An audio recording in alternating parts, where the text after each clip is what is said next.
Les 7 Dragon Ball dans l'œuvre de Toriyama.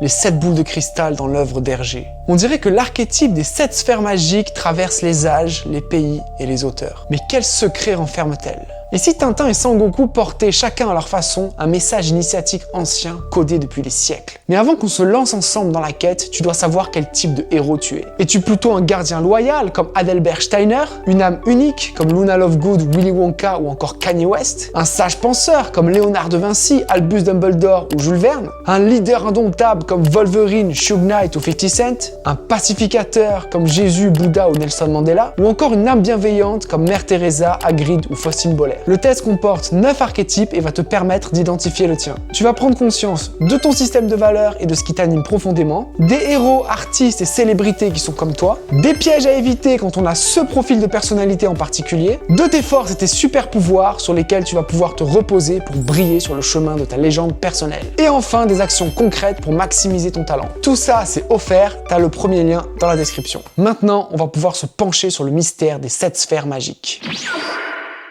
Dans Tintin et les 7 boules de cristal, 7 explorateurs sont plongés les uns après les autres dans un coma mystérieux après avoir ramené la momie du roi Inca Raskar Capac d'un tombeau qu'ils ont profané. C'est pas bien, il fallait pas le faire. Pour les punir, le fantôme de Raskar Capac leur balance des boules de cristal farcies au liquide sacré soporifique, pendant qu'un sorcier au fin fond de la cordillère des Andes les tourmente avec un petit rituel voodoo. Même si un peu plus loin dans l'aventure, il nous est révélé que en fait, les boules ont été lancées par un certain Chiquito, descendant direct de la lignée Inca. Il a le regard qui tue Chiquito. Dans Dragon Ball, il faut retrouver les 7 boules éparpillées autour du monde qui, une fois rassemblées, permettent d'invoquer des dragons qui exaucent des vœux. Dans les deux cas, les 7 sphères révèlent une force supérieure. Mais laquelle?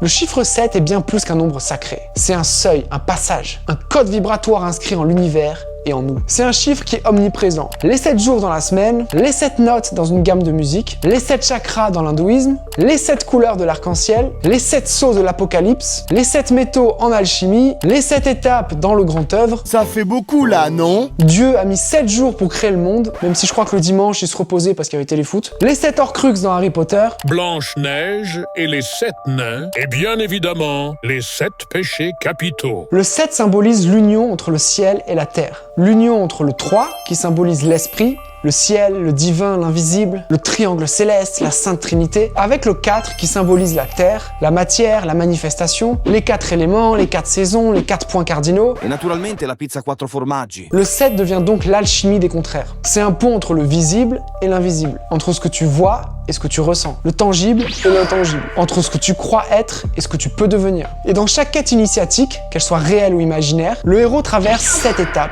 7 épreuves, 7 portails. Et à chaque passage, il laisse mourir un masque pour se rapprocher de sa vérité intérieure. Le 7, c'est l'appel au dépassement. Tu ne peux pas rester juste matière et tu ne peux pas non plus te contenter de l'esprit. Tu dois donc traverser le pont et quand tu le fais, quelque chose en toi s'éveille. Dans les deux œuvres, les 7 sphères représentent la reconquête d'une totalité perdue, le fait de restaurer un ordre cosmique.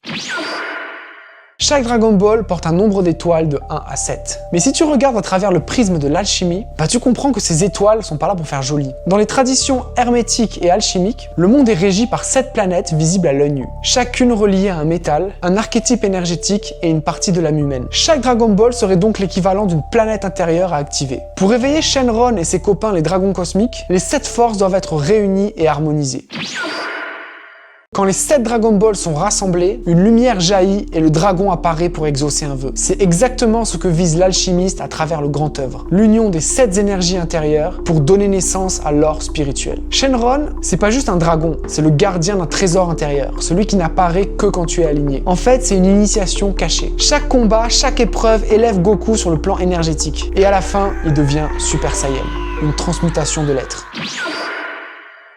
Dans Tintin, les boules de cristal provoquent un coma étrange, avec des crises de transe et des punitions oniriques. Elles sont les messagères d'un avertissement divin, des fragments de connaissances interdites, des reliques sacrées qui n'auraient jamais dû quitter le monde invisible. Les explorateurs n'ont pas cherché à comprendre les secrets des anciens. Ils ont voulu les posséder, les étudier, les mettre en vitrine. Mais certains savoirs ne se livrent qu'à ceux qui sont prêts, initiés et humblement connectés. Sinon, le savoir devient poison et la connaissance devient punition. Et les portes qu'ils ont forcées se referment sur eux comme un piège karmique. Là où Goku cherchait l'élévation à travers un chemin de pureté, de courage courage et de discipline, les explorateurs de Tintin ont sauté les étapes. Ils ont forcé les portes du mystère et ont voulu atteindre le sommet sans transformation intérieure. On a donc deux chemins opposés. L'initié récompensé avec Goku qui s'élève et atteint l'essence divine, et les profanateurs punis avec les explorateurs de Tintin qui s'effondrent, foudroyés par ceux qui n'ont pas su respecter.